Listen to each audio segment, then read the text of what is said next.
Nous sommes ravis de vous retrouver dans ces magazines Santé d'abord, qui a l'honneur et le plaisir de recevoir le docteur Christian Mali, avec qui nous parlerons du diabète. Bonjour docteur et bienvenue. Bonjour madame, merci beaucoup pour votre invitation. Merci. Docteur Christian, vous êtes médecin généraliste.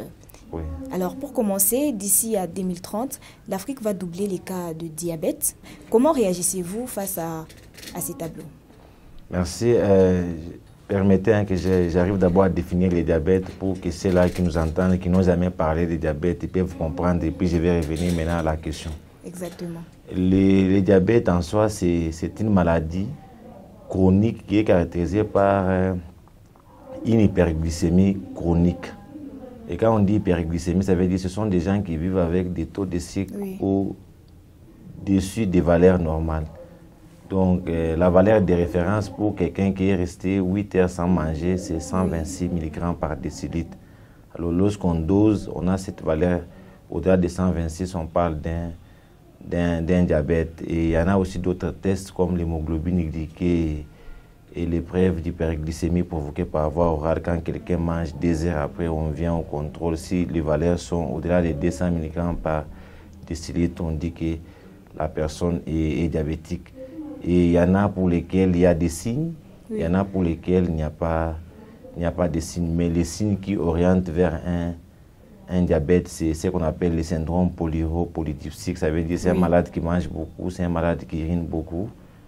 Et c'est un malade qui boit beaucoup. Et c'est un malade qui peut voir son poids diminuer ou perdre du poids. Et si cet état ne se corrige pas, un état comateux peut s'installer. Mais dans d'autres cas, on peut ne pas avoir des signes, mais les gens ont des valeurs très élevées de taux de sucre. C'est la Fédération internationale du diabète qui évoque que d'ici 2030, l'Afrique sera l'épicentre du diabète, pour dire qu'il y aura beaucoup de cas de patients diabétiques. D'ailleurs, on est en train de les observer en clinique.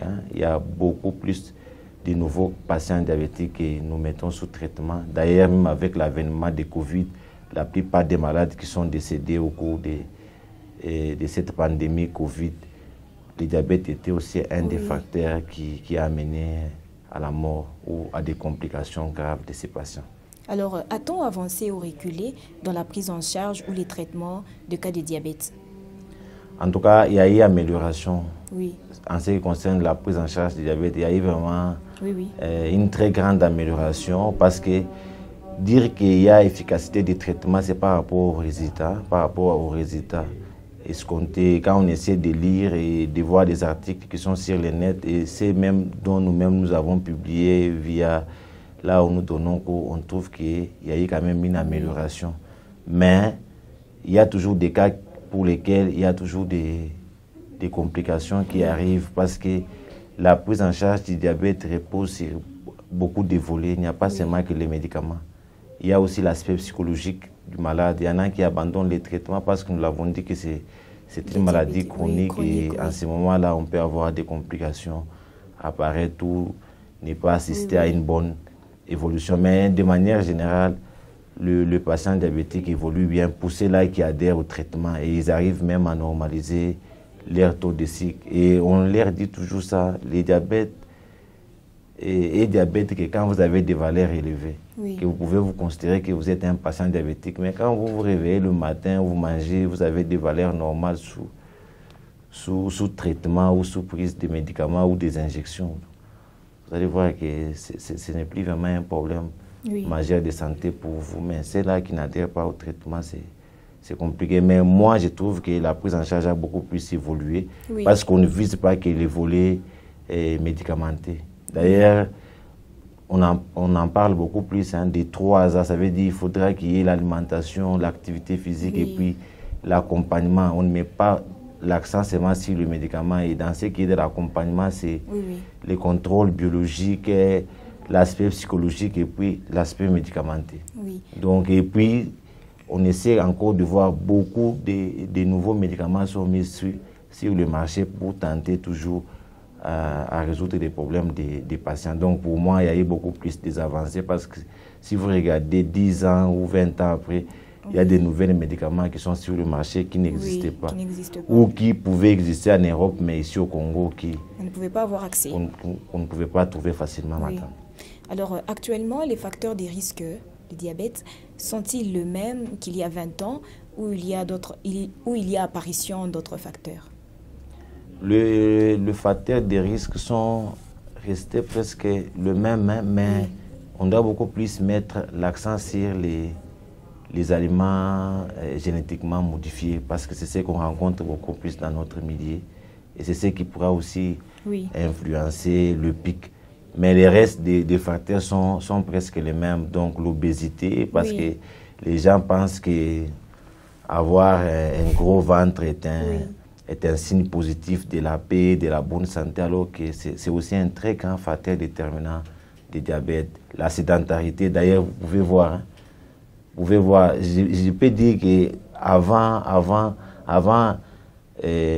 nous, on n'était pas sédentaires parce qu'on pouvait jouer au loisir, mais au jour d'aujourd'hui, la prolifération des jeux vidéo a amené beaucoup de gens à la sédentarité. On ne fait plus rien. Vous allez voir des jeunes qui se réveillent pendant la période de vacances de 6h à 6h du lendemain. Ils sont toujours cloués dans des canapés en train de regarder des jeux et des séries télévisées. Ça pose un problème. Parce que là, ils ne sont pas en hyperactivité. Par conséquent, ils mangent, ils sont sédentaires, ils accumulent l'énergie. Et l'énergie des réserves, c'est de la graisse et les poids augmentent. Et c'est comme ça qu'on peut assister à des pics de nouveaux patients diabétiques.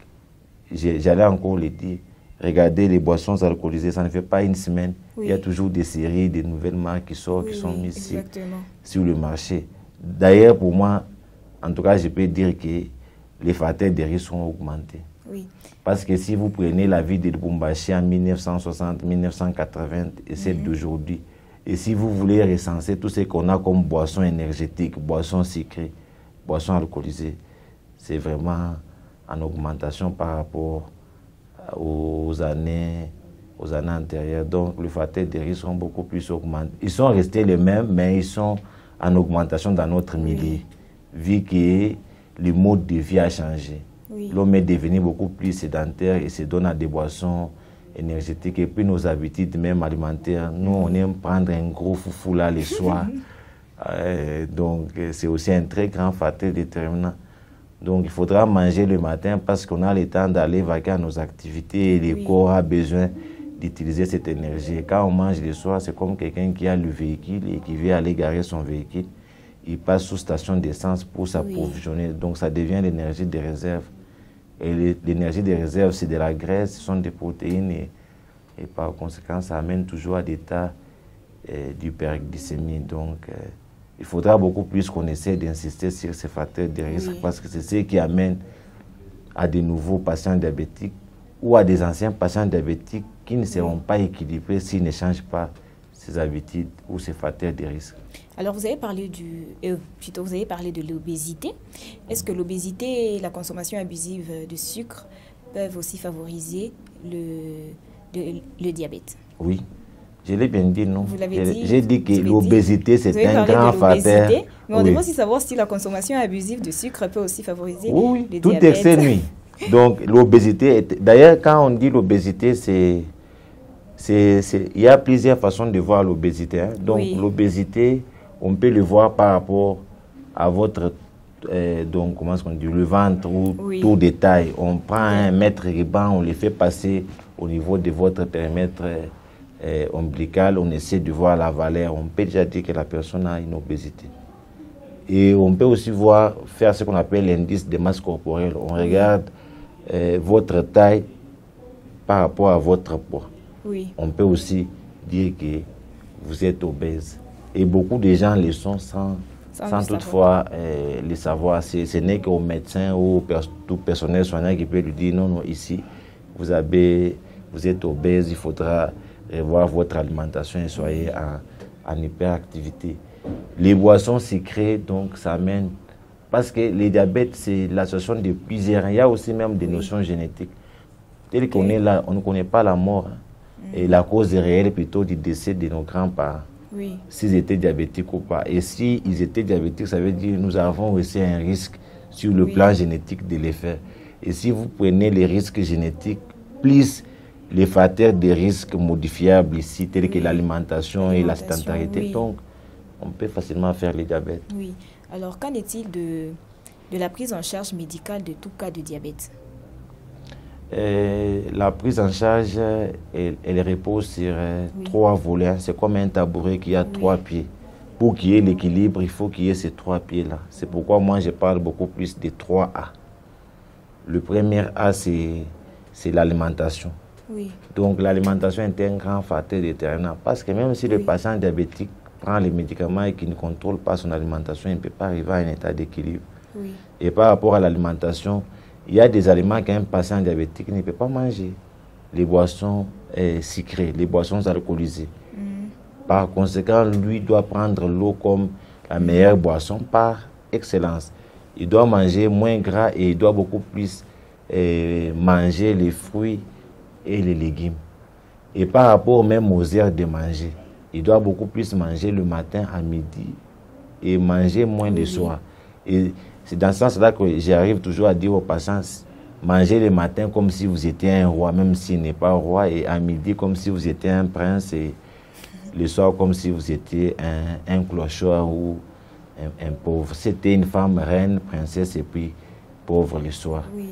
Et ça, c'est par rapport à l'alimentation. Oui. Le deuxième pilier de prise en charge, c'est l'activité physique. Parce que quand la personne fait des activités physiques déjà en marche, jogging, natation, bicyclette, ce sont ces activités qui font participer les muscles. Et plus les muscles sont en hyperactivité, plus les muscles vont consommer les sucres et ça va lui amener à un état d'équilibre.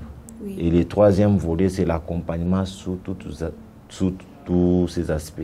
Oui. L'accompagnement psychologique, parce que le stress amène à des déséquilibres. Donc, un volet psychologique, un volet au laboratoire, on doit faire les contrôles, un volet médicamenteux, on doit lui donner les médicaments. Et parmi les médicaments, il y en a qui sont des injectables, on appelle ça insuline, et il y en a qui sont des comprimés, on appelle ça des antidiabétiques oraux. Oui. Et c'est en fonction des types de diabète et en fonction des stades ou des complications que les patients présentent, qu'on peut maintenant instaurer, dire celui-ci va prendre les comprimés, celui-ci va prendre des injectables. Oui. Il y en a qui commencent avec des injectables qu'on va basculer vers les comprimés parce qu'ils sont diagnostiqués diabétiques au stade des complications. Il y en a qui commencent avec les comprimés parce que c'est les profils de diabète qu'ils présentent. Oui. Mais à un moment, ils présentent des résistances à des comprimés, on bascule vers des injections comme de l'insuline. Alors, comment les États du monde peuvent-ils arriver à réduire sensiblement les cas de diabète? Une très belle question, madame. Donc, parce que la meilleure médecine, c'est la prévention.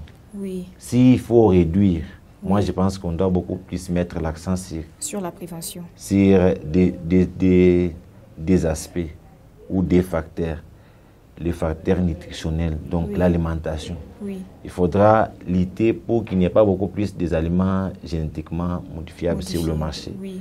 Et puis il faudra, il faudra aussi contrôler tout ce qui est boissons sucrées ou dire aux gens de prendre ça avec modération, les boissons sucrées, les boissons alcoolisées. Et puis l'autre facteur, c'est sur le plan de l'éducation physique. En tout cas, il faudra que tout le monde soit en hyperactivité. Même à l'école, il y a les cours il y a toujours un cours d'éducation physique. Même dans les ménages, ça doit aussi exister. On voit un père de famille qui se réveille le matin avec des enfants. Il faut un peu de jogging. Ça fatigue. Hein? Les sports ne fatiguent pas. C'est au début, quand vous commencez, que vous sentez que vous êtes vraiment épuisé. Parce que l'organisme n'était pas habitué à ce genre d'exercice. Mais plus vous vous donnez, plus vous allez sentir que c'est trop léger et puis votre corps devient encore donc souple. Il faudra vraiment l'aider. Au jour d'aujourd'hui, il y a la prolifération, tout ça. Il n'y a plus des aires d'hygiène. Et les gens ne se donnent même pas ça. Et les gens trouvent que quelqu'un qui boit de l'eau, c'est comme s'il veut montrer aux autres qu'il est lixé ou il a une meilleure vie. Non, c'est la meilleure boisson par excellence. Même à une fête, tu peux demander de l'eau. Tout le monde est en train de prendre du jus et vous de l'eau. Oui. On prendra pour un complexé. Non, pas complexé. Pas complexé. C'est ça le mode de vie qu'il faudra beaucoup plus adopter. Alors, comment peut-on prévenir le diabète? prévenir le diabète, c'est comme je venais à peine de le dire. Hein. Donc, si on doit prévenir le diabète, ça veut dire il faudra miser beaucoup plus sur l'alimentation, dire aux gens de consommer moins gras, moins sucré, éviter des boissons alcoolisées et d'éviter d'être sédentaire et d'être en hyperactivité et de faire des activités physiques quotidiennes qui sont beaucoup plus recommandées comme marche, natation, bicyclette et bien d'autres. Là, on peut prévenir, mais sans oublier que c'est aussi une maladie génétique. Donc, vous pouvez respecter tout ça, mais à un moment, voir le diabète apparaître. Parce qu'il y a aussi le diabète qui apparaît avec l'âge. C'est généralement à quel âge, quand c'est génétique, ça apparaît? Souvent, c'est un diabète secret de type D, hein, parce que normalement, par rapport aux formes de diabète, il y en a qui parlent de 3, il y en a qui parlent de 4. Il y a le diabète secret de type 1. Dans le type 1, c'est un diabète qui est insulinodépendant. Ça veut dire l'organisme ne produit pas de l'insuline et les gens doivent dépendre toute leur vie des apports exogènes de l'insuline ou des piqûres de l'insuline. Et là, souvent, ça peut apparaître à tout âge, mais avec un pic autour de 20 ans. Et ce diabète n'est pas beaucoup plus lié à l'hérédité. Tandis que le diabète de type D, c'est celui qui est beaucoup plus lié à l'hérédité. Ici, c'est un diabète qui est non insulinodépendant. Ça veut dire que l'insuline peut être synthétisée à une petite quantité ou synthétisée à une quantité normale, mais rencontre des résistances au niveau des cellules. Et là, on a un pic souvent autour de 40 ans et parfois c'est associé à l'obésité. Il y a aussi le diabète qu'on voit uniquement chez la femme enceinte, qu'on appelle un diabète gestationnel. Donc, celui-là apparaît à partir de la 28e semaine de la vie embryonnaire. C'est la femme qui vient à la CPN1 à partir de la 16e semaine. On vérifie que tout est normal, mais à partir de la 28e semaine de la vie embryonnaire, on constate qu'elle a des valeurs élevées de taux de cycle. Là, on dit diabète gestationnel. Ça peut se résoudre après l'accouchement, tout comme ça peut persister pour devenir un diabète secret de type D. Tout comme ça peut disparaître et réapparaître encore après un temps. Et puis il y a des diabètes liés à des causes multiples, hein, comme des médicaments. Il y a des médicaments, quand les gens se piquent, ça peut amener à un diabète. Il y a des maladies qui peuvent amener aussi à des diabètes, comme les maladies qui touchent le pancréas, parce que le pancréas, c'est même l'organe qui produit de l'insuline. Donc, il y a certaines maladies comme une pancréatite, donc une inflammation du pancréas qu'on appelle pancréatite, qui peut amener à un diabète. Il y a aussi des maladies virales, il y a des médicaments qui peuvent aussi amener à un diabète. Donc, c'est un peu ça. Mais prévenir à 100%, donc ça ne peut pas être, donc ça ne peut pas arriver, mais on peut toutefois réduire les risques. Réduire. Tu vois, comme moi, la plupart des gens de ma famille sont hypertendus, mais moi je suis hypotendie parce que j'ai essayé de respecter les régimes. Je ne consomme pas beaucoup plus de sel et c'est comme ça que j'ai vu avec des valeurs normales de taux. Mais pour les diabètes, c'est irréversible. S'il y a quelqu'un dans la famille qui a cette affection, donc c'est automatiquement, vous pouvez aussi l'avoir. Même en respectant si vous respectez les régimes, l'hypertension aussi est génétique, non? Non, je parle du diabète. Diabète, oui. Même si la personne, son papa est diabétique ou sa mère est diabétique, et que lui respecte les régimes strictement, il peut ou ne pas faire le diabète. Mais les risques de faire le diabète vont beaucoup plus diminuer que quand il est dans une famille de diabétiques et il ne respecte pas les régimes et l'activité physique. Mais les risques nuls n'existent pas. C'est là où on doit mettre dans la tête des gens. Parce que quelqu'un va dire, mais j'ai tout respecté, mais comment est-ce que je suis arrivé maintenant à avoir le diabète, l'hérédité ou... Oui, l'hérédité. Et aussi un grand facteur déterminant. Alors, docteur, pour chuter, pour une personne qui est déjà atteinte de cette affection, que faire pour lutter? En tout cas, si la personne est déjà diabétique, moi, c'est que je peux lui dire... Déjà que c'est une maladie chronique. Oui. Moi, c'est que je peux lui dire. Le diabète, bon, en réalité, bon, ce n'est pas si grave. Oui. si la personne adhère au traitement et si la personne est équilibrée. Oui.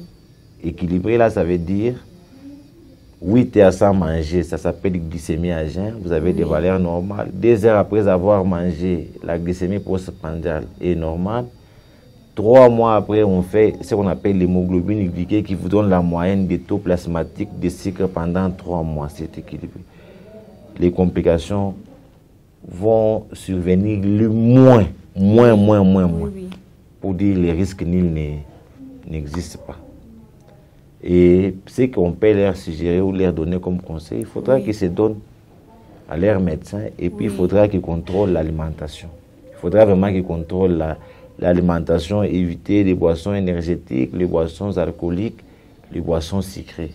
Il faudra qu'ils essaient d'abord de beaucoup plus manger le matin, à midi et moins manger le soir. Il faut qu'ils considèrent l'eau comme étant la meilleure boisson par excellence et ils doivent éviter beaucoup plus le stress, trop de soucis parce qu'ils se culpabilisent. Pourquoi les autres n'ont pas ça? Pourquoi moi j'ai ça? Chronique. Alors je vais mourir aujourd'hui ou demain. Le stress là, ça va encore déséquilibrer. Moi, je les rassure que avant que je sois médecin, j'ai vu des patients diabétiques et je suis déjà médecin, ça fait plus de 10 ans.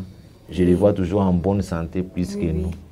Donc ça veut dire qu'ils ont compris bien les conseils donnés par les médecins, ils ont adhéré au traitement et ils font des suivis et des contrôles de manière régulière et ils vont vivre le plus longtemps possible.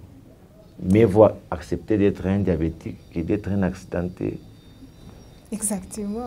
Donc c'est pratiquement ça. Donc, merci, docteur Christian, d'avoir répondu à notre invitation. Merci beaucoup, madame. Merci vraiment.